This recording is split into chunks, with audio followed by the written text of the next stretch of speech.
Hey there, welcome to saas.unbound podcast. I'm your host, I'm Nadeina, head of growth at saas.group. Here I'll acquire buying wonderful SaaS businesses to take them to the next level. And here I chat with inspiring founders and experts to get an inside scoop on how they made their business success.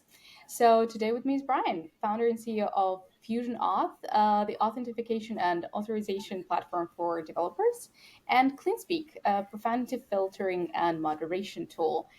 Wow, that was a mouthful, but welcome to the show. Yeah, thanks for having me on. Excited. Yeah, thanks for being here. And I mean, let's probably start with your background and how you got to do what you're doing. Sure. So I grew up coding. So I started programming when I was like 10. We had Apple IIe's at school, and I started programming on those. And then my parents bought us an IBM 8086 back in the day, and I started programming on that and learning how to use it, and kind of just kept doing it all the way through. I started, or I programmed more in high school. Actually started programming for money in high school.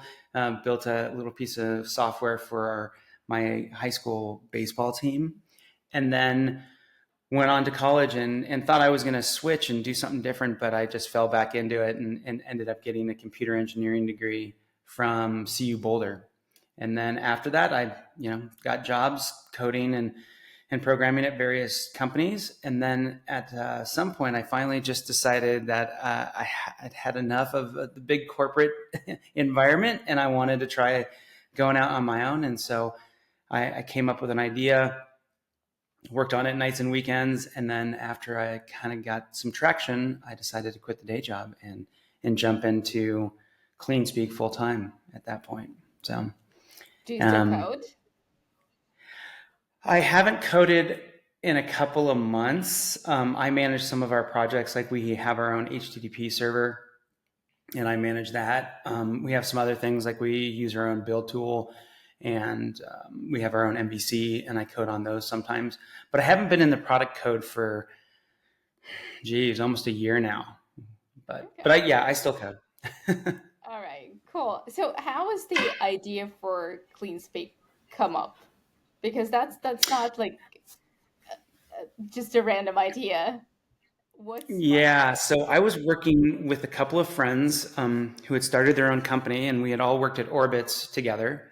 And they had the idea to compete with like LinkedIn and build a social network.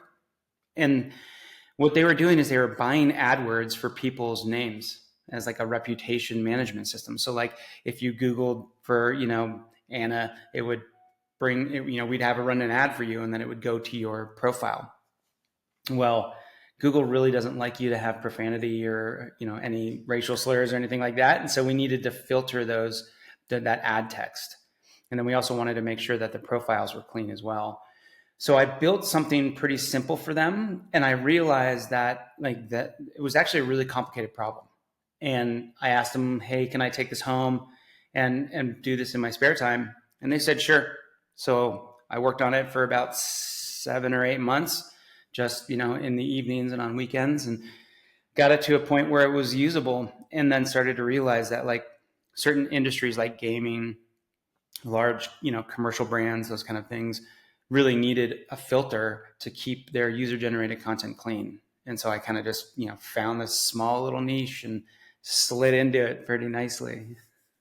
That's pretty cool. And I'm I'm curating this little track on a tech developer conference where the purpose of the track is to like show the developers, the coders, all the nerds out there that it's actually possible to like take the code because like lots of code and some kind of like side projects go into the bin and like how to find that niche and how to monetize it and like how to bring code to business and how to look at the code from the business perspective. So what was your journey from code to business?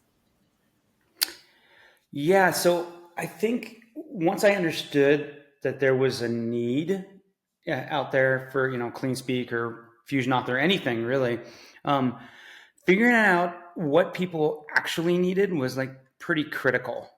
And we had a couple of sort of, I don't know if you like benefactors or what you would, angels, if you will. They just, and they didn't give us money, but what they did is they just gave us all of the ideas and all of their requirements. And then they like helped us build it. So we worked side by side with a bunch of, pretty large gaming companies to build requirements, build UI, build integration models and APIs, and like basically figure out exactly how they were going to use CleanSpeak. And that worked really well because not only were they helping, guide the company, they were also paying us money, so it kept the lights on. But they told us exactly what the industry needed. And so we always took it with the lens of like, as long as this isn't, 100% for Electronic Arts or, whatever game company it is, if it's reusable by other people, then we think we can resell it. And then it was just a matter of talking to enough people to figure out how much money will they actually spend for it. And so we started like really low, and then we just like gradually got on calls and increased our prices until somebody finally said like, that's kind of expensive. And so there's a lot of experimentation in these things, which I think people forget. People just assume there's like, well, I just put it on my website and hopefully everything's perfect and I start making money. And it's like, well, you can not put stuff on your website and just talk to people and see what they say. And that's the way we did it. It worked pretty well.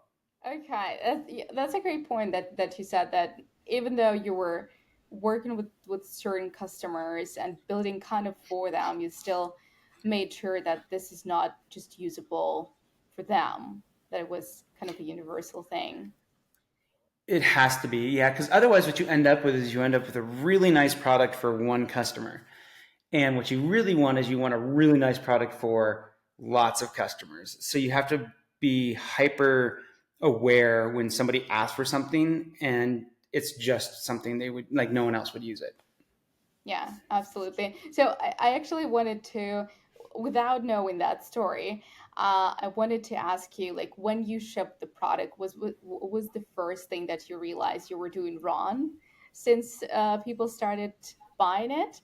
Was there still something that you thought, oh, okay, because it was kind of in that bubble building for those people and companies, there was still something wrong, and it like I haven't accounted for? Um, that's a great question. Yeah, I mean, I think there's always those things, right? And so you just gotta like, as they come along, you have to say, oops, or like go fix them really fast. One of the things that we realized is that there's a sort of a difference between having the computer do things exactly perfectly every single time and then like having the computer like make more gray decisions, right? So like if you look at like AI and ML and NLP and those things, there's a lot of like not guessing, but like a lot of math that goes behind it, and sometimes a guess is wrong, right? It's like the math doesn't compute, versus rules based, which is like it's hyper definitive. And so we didn't realize how to position the piece that was more gray versus the rule set, which was very definitive. And so learning how to position those two things in a way that the industry understands is actually really took us a long time to figure that out. And that was more about positioning and less about the code. But you have to present things to people in a manner that makes sense to them, not just the stark terms of like, AI doesn't really work all the time, right? It's like, 10% accurate. Like, you can't say that to people, right? They're just like, no, it's perfect. Like, what are you talking about? It's AI. It's awesome. So learning those kind of nuances of the business aspect was a challenge. Yeah, that makes sense. Thanks. All right. So, since you also said that you kind of you found that niche, and because we're in a time constraint, right? I guess we have to like jump from one point to another. But I'm always fascinated by that missing piece when we say we coded and then we had our customers. So, what happened in between? Like, what brought those customers, those first customers, even that you were just building with? How did you get them? So we did a couple of things. We wrote a few little blogs and articles, and back then it was like infographics and uh, white papers, and so we did like not many, like five, and then we also bought AdWords, and they were really cheap back then. And so we just bought a couple of AdWords for like profanity filter, like just something really simple. And then we let all of those run, and we, sort of did some announcements, went to a few like game conferences, and all of a sudden we just started to see people just pop up, right? We didn't know like how to, do outbound and hire SDRs and, email campaigns and smiling and dialing, and like, we're just developers. We don't know any of that stuff.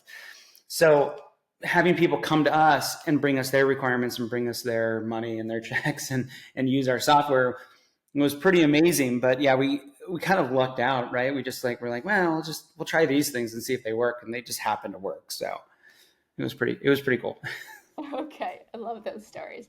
All right. Also, of course, elephant in the room. You bootstrap the company, and then you use the revenue from CleanSpeak to fund FusionAuth, and then all of a sudden, like huge turn of events, you raise not one, not two, but 65 million. Am I right?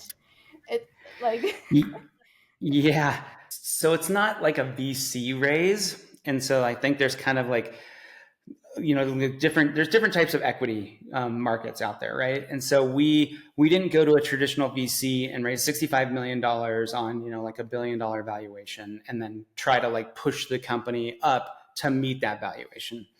What we did is we worked with essentially a private equity group, and it's called Growth Equity, but we work with them to value the company at a market rate and like a true valuation, like what we could actually get if we went and like just sold the whole thing.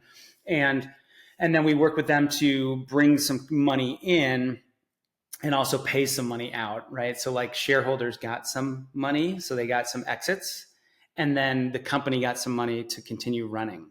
So it was a different setup than I think most people are accustomed to with the standard VC. And the reason we did it was really a couple of things. One of first and foremost was to like, how do we accelerate this thing, right? So we did need some capital to really push and go fast. But it was also like, okay, well, there's a handful of people that have been working on this for like over a decade, and they should get some money out, right? And so they should get take some chips off the table. And so we were able to find a great partner that allowed us to do both things. And it was just it was the right time, right? You push hard enough for long enough, and you're like, I need to be able to retire at some point, and I eventually have to have money to do that. So I think it worked out nicely. Yeah, that's a great point. But back to bootstrapping, Mm-hmm. because, well, it's obvious you were pretty successful at that. Were there any rules, processes that helped you do that? Because, the market was changing, there were competitors popping up. We just discussed it with another founder, like how you are when you're in a competitive space and you're doing quite all right, but a few competitors pop up and they all raise hundreds of millions of dollars, and you just like you panic a little. So how did you Yeah, handle that panic? bootstrapping is really hard. Like everyone, talks about it, and it's like, oh, it's the best way to go, and if you can do it, but every dollar that comes in, you have to decide like, where's that dollar going? Are we going to use it for marketing? Are we going to go hire somebody new? Are we going to put it in our own bank account so we can, put food on the table? And then when the money doesn't come in, you have to make those decisions. It's like, okay, well, maybe I won't take a paycheck this month or whatever. So it's really challenging. But when you have product market fit and the product is sort of done, right? So like when we launched FusionAuth, it was pretty done. And we had used the revenue that CleanSpeak was generating to help us build FusionAuth and allow us not to have to go out and raise funds.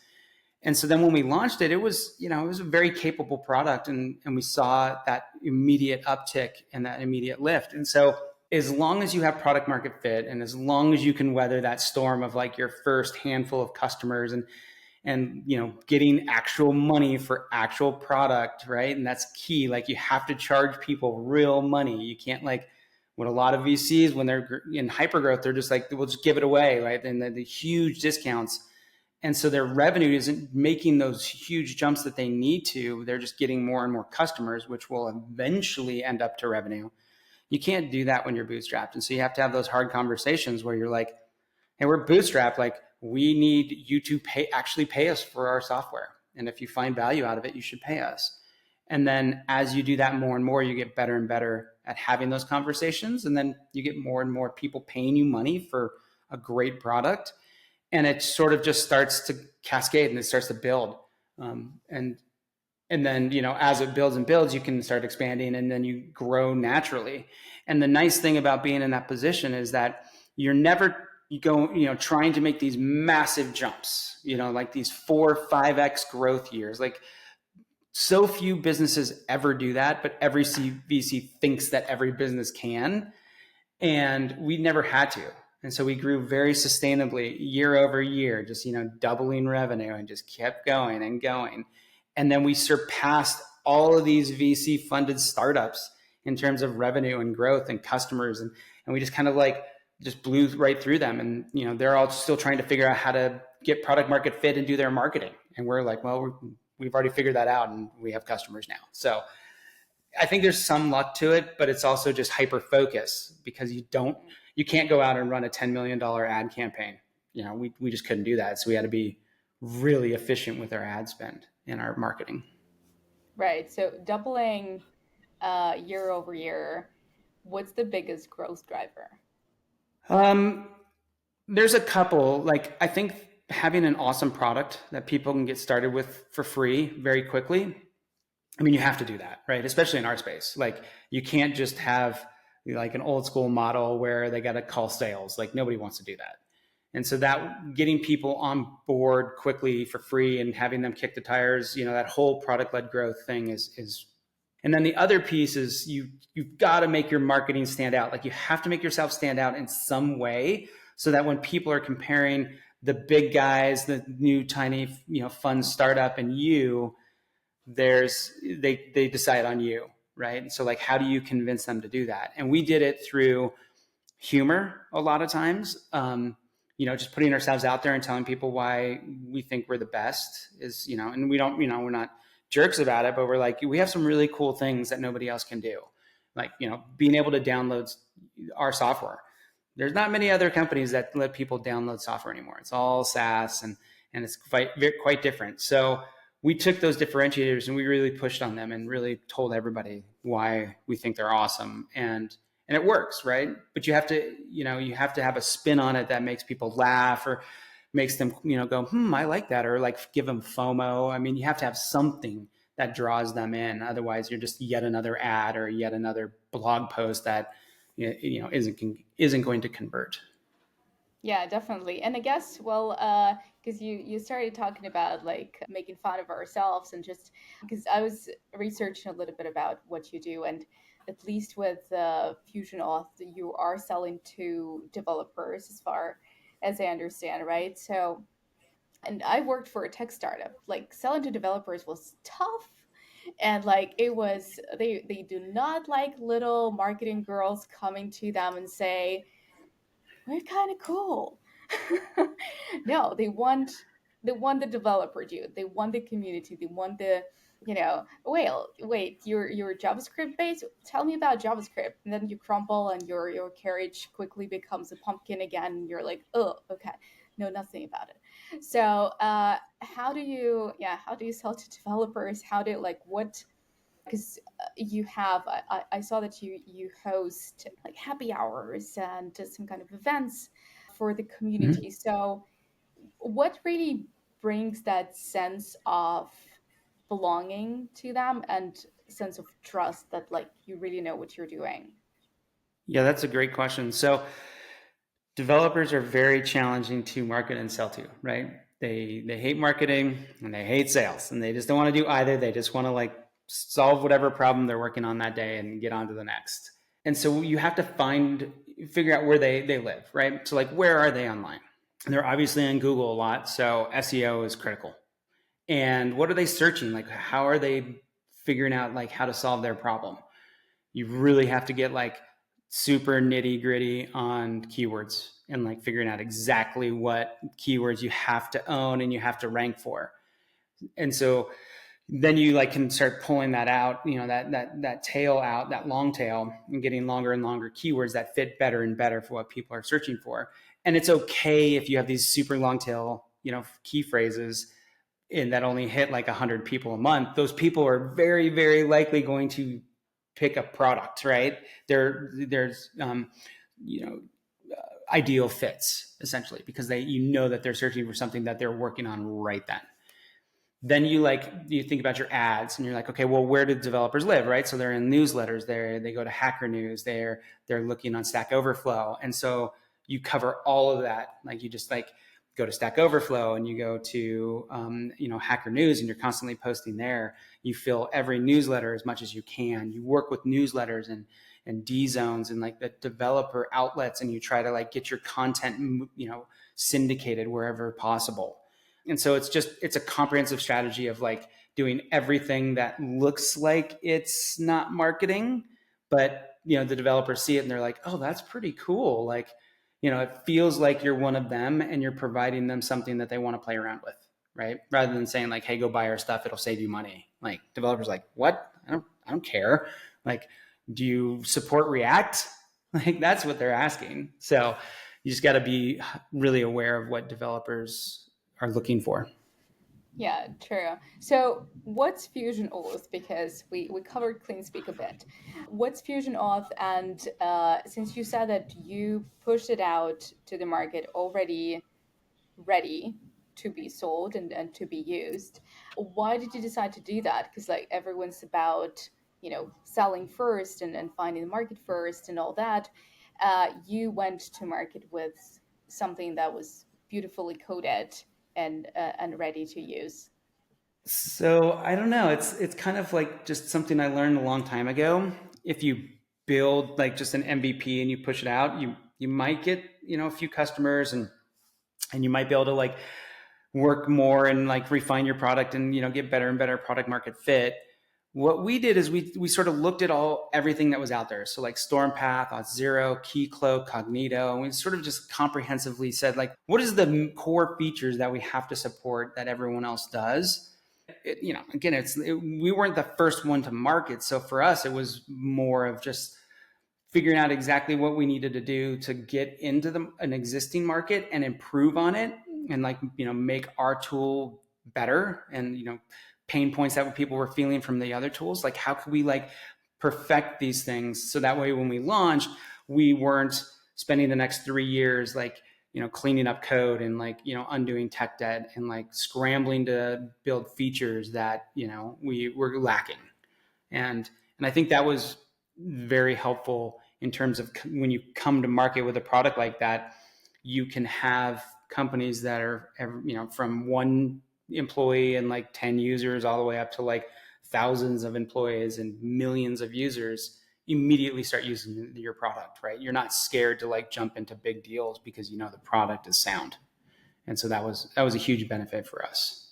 Yeah, that's really interesting. Do you think that maybe just the fact that you were already there, bootstrap, profitable, known in the community helped, or is it, more of if the product is shitty, no brand or like no people loving me as a person is going to help here?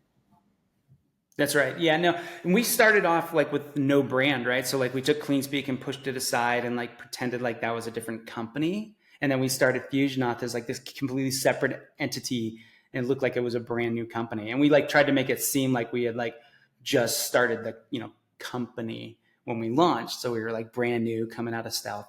Because again, that provides that level of excitement that people like to jump onto. And so people didn't know anything about us. They literally went to the website, said, oh, that's cool, downloaded it because got it up and running in 30 seconds, and then started playing with it. And so the ability for them to do that is what allowed us to capture those first 500 downloads, and like start ramping up.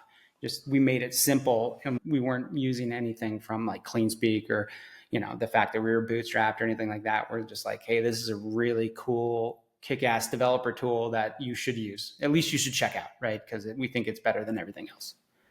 Yeah, and I guess, well, selling to developers is a little bit different, as we already established, but still, another conversation that we just recently had on the podcast is that POG can be quite overrated for new companies. And when you go PLG, sometimes there is a risk of pushing a product for free and getting the users and getting more free users, getting more free users, and then there's just no revenue to generate because conversion then is just so much harder. Do you think about that when you decided that, hey, this is going to be easy as hell? Yeah, when we first launched, we were just free, free, free, free, free. And like we had no monetization strategy except if you needed support or you wanted to ask us questions, we, just pay us some money. We literally didn't even know what we were going to charge people. So we're like, pay us like $500 a month and you can ask us a few questions. Or if you need 24/7 support, pay us $1,000 a month. It's like we were just literally just guessing. And that was okay, right? Because all we wanted to do was get to make sure that people were going to use the product and and love it. And then the more people that downloaded it and started using it started asking us for things and asking us for more support. And we're like, okay, now it's time to figure out how to monetize this. Especially when those companies that are asking you to do that are like pretty big, right? You're like, oh snap, yeah, let's do that. That sounds amazing. And so then it took us about a year, and we started to figure out how to monetize. And then we built out our cloud, which is managed hosting, and that was a paid thing. We started building out some premium features. We really went into the SLAs and the 24/7 support, and just essentially give people what they need. And once you do that, then they're happy to pay you money, which is, I think, a lot of startups and a lot of VC backed companies forget that sometimes because they're just like, oh, let's just let's get the coolest office and buy the craziest domain name, and like they do all this crazy stuff, and it's like, how about you just get people to pay you money? Right. Look at the graphics. They're all going up. But It's so amazing. but that's great. So I also wanted to ask you about the culture in the company. And when I started researching and obviously creeped around your LinkedIn, you posted about cocktails, and then I thought, oh damn, like we have to do this. And I want to ask, like, if you're listening, like, stay here. We're going to talk about cocktails at the end. But yeah, I feel like you're cultivating that kind of culture of experimenting and moving quickly, taking ownership of one's work. And I guess you're hiring more senior people in order to like be able to do that.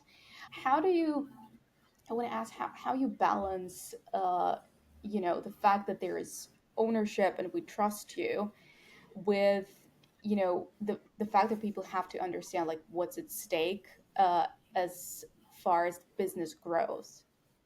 It's really hard, actually. So we do hire more sort of senior folks. We do have some mid-level or junior folks as well, but I think the one driving factor is like you said, it's like ownership, drive, and like culture fit. It's like, can I sit down and have a beer or a cocktail with this person? Can I sit down and play D&D with this person? Like, can we all go to a happy hour or like go axe throwing or whatever and have fun, right? Because you're with these people a big chunk of your life. It's like 8 to 10 hours a day for 5 days a week for years. So that's a lot of time to spend with people. And you might not be in the same room, because we have a lot of remote employees, but you're working with them and you see them online and you see them in meetings. And so if you have folks that don't sort of fit that mold, then you kind of just, you start to understand that you should probably pass and like keep looking, right? We do a lot of like sort of on site in-person interviews, a lot of whiteboarding interviews, a lot of like we take everybody to lunch, sometimes we'll just take people to dinner and cocktails and like just get to know them. And we also have folks that don't drink, which is totally fine, and they come hang out with us too, and they just have a Coke or whatever, and that doesn't bother us. But they're still great people, and they like to have fun, and they like to just engage with the rest of the team, which is awesome. So it's tricky, but you have to like fundamentally hire for that stuff as well. It has to be a core hiring component. Yeah. So who are you not hiring? Like, who should know that, CleanSpeak and FusionAuth is definitely not for them? Yeah, I think it's tough, right? I think there's some folks that are like very corporate, I guess is a good word, right? They're just like, I like to call them like more clock punchers. And, it's fine for those folks to have that, but it's like, yeah, I come to work, I get my work done, I'm done at 5, and then I go, I go do family stuff, and I go do other things, and we're like, that's great, that there are plenty of places that will work exceptionally well for you to do that. This is not one of them, right? So this is like, we work hard. If we got to get up on a Sunday morning because there's an outage or there's something going on, if server's down or whatever, we're going to do it. Like, I don't. That's just life. Like I've rebooted servers, on Christmas morning, right, or like New Year's Eve. Like I've done that, and that's just something you have to do, and you can't just say like, oh well, that's not my job, or that's like I'm not going to do that. And then the folks that are like, well, I don't really like to go hang out with my coworkers. Like it's just not something I do. Yeah, probably not the best place for you either. Like that's a critical component of like who we are and what we do. We even have like a quarterly. We're moving it as we grow. We're moving it to like twice a year, but we like get everybody out to Denver, and we do all these events and have meetings and go out to dinner and play golf or whatever. So you've got to be interested in and enjoy that in order to sort of be a good fit for us.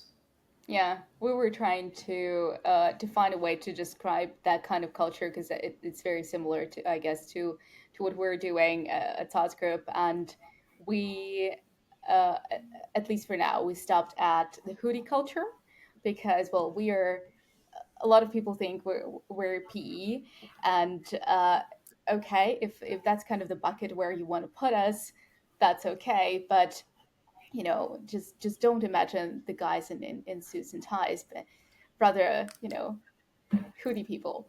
But yeah, I completely understand. But I feel like sometimes it's just easier to say who you're not hiring or who you don't want to work with, rather than just push for a certain vision or like a persona. So let's get back to the cocktails. I saw Negroni. I thought, yeah, that's it. Like it's a definite yes. So what's the deal? So, pardon me, one of our board members makes works with a local distillery and made his own gin, right? And so I'm a huge cocktail nut. Classic cocktails are my thing. I've made up a few of my own, and so I was like, well, I'll help you promote your gin. Why not? This will be fun. And so I just kind of like spent a week or two just making cocktails with it, and then posting it online. Just to help them get their name out there and like let people know to go buy their gin. So that was that. But I've also done a bunch of other things. Like we've done cocktail competitions, and we did like a home brew competition back in the day. And so we've done a lot of that stuff, and it's just fun. Like a good chunk of the team is into cocktails. Most of our board members are into cocktails. It's kind of it's again like another one of those culture things. Like if you really love good cocktails and you're into making them, that you're on you're good in my book. Like that's fun. Like I think I have like 10 different amaros, and like I think I've got 40 different whiskeys downstairs. So like I'm definitely a nut for that stuff, and like to share my cocktail knowledge and experimentation with the world. That's super cool. So, if anyone's listening, you want to get hired, during your online interview, just pour a cocktail or two, and that's There you go. that's Yeah. gonna get you in. The crazier the cocktail, the better. If you want to make a clarified cocktail, and I'm in. Oh god, that's good. All right, so just a couple more questions. The usuals on the pod. First one is, what's the biggest win and the biggest failure so far? And if you kind of think of like a failure, like blood freezing in your veins, maybe learning? So the biggest win, I guess, would be the whole market validation and like the valuation of going, and like working with Updata and getting that growth equity investment. That was huge. That was the culmination of like 15, well, almost 16 years of work and pushing and growth. So that was probably the biggest one. That was very, very exciting. And we're grateful for Updata and what they've helped us do. So that was great. Biggest failure? Yeah, I mean, I don't know. There's ups and downs, right? It's like every day there's something new that comes up. But I would say the largest one was probably at one point we sort of had to liquidate the company to some degree. So like we weren't growing, we were struggling to make revenue, we couldn't make payroll, and we decided like that was when we were doing CleanSpeak only, and it was a really big decision to basically say, okay, we're going to set CleanSpeak aside. We're going to basically like help our 10 employees, or maybe we were 12 at that point, move on, in a very nice way. We didn't fire everybody. We're like, you can still work here if you want. Here's what we're doing. But if you want to stay on board, it's going to be, we're starting from scratch. And if you don't, that's fine. Please go find another job. We'll still pay you until you find another job. But within the course of like 3 months, we went from 10 or 12, I think, to 3. And so it wasn't necessarily a failure, but it was really hard, right? It was really hard to do and overcome and push through it and rebuild from nothing like that. That was challenging. Okay, that's quite a story. So we'll have to stay here a little longer then, because I want to know, like, what made this happen and how you were able to get out.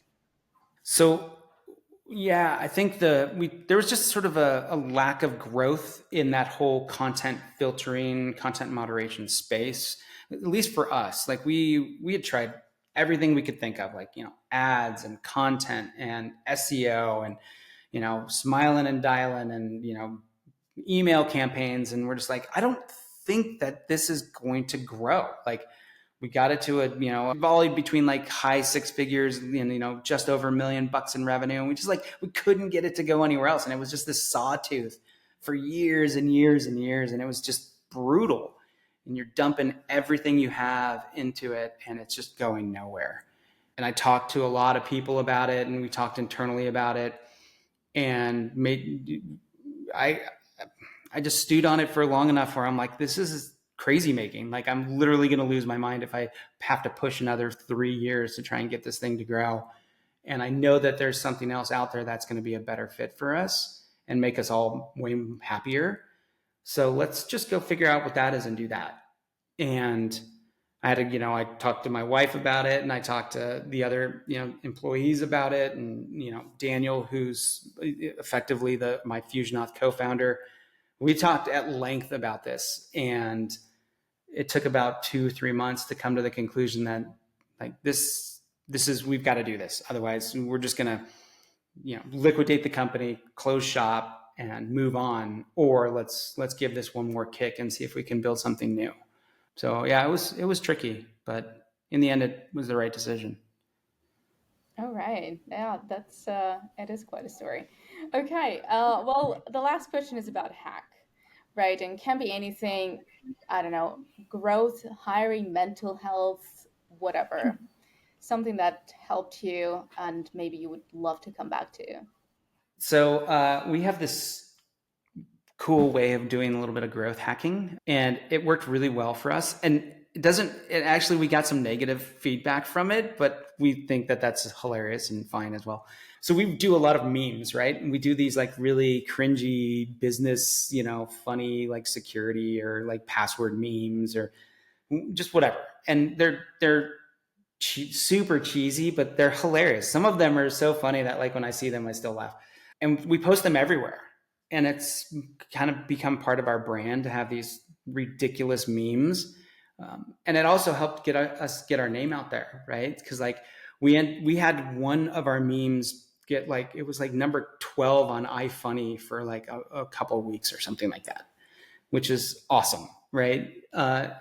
So that was a cool little growth hack that we did. We started with about like 5 or 6 years ago, and we actually still do them. So like you'll see some of our banner ads and some other things, and there's these ridiculous memes because they work, right? And so if it doesn't work for every market and it doesn't work for everything, but developers really like humor, and if it fits your industry and it works, I love them. Like I do something funny, have fun. So that's one of our cool growth hacks.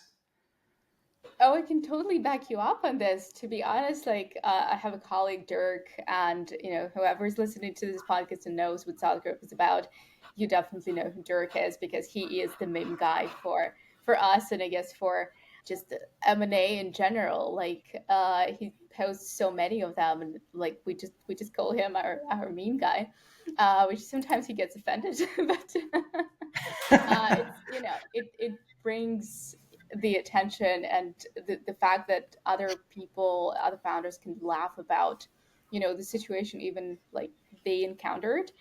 I think it's great. Like it gives again like the vibe and gives away the culture that we're building. And I think it's amazing. So yeah, that's a great hack. Totally recommend. Nice. Yeah, I've seen some of yours. They're good. So Yeah, cool. All right.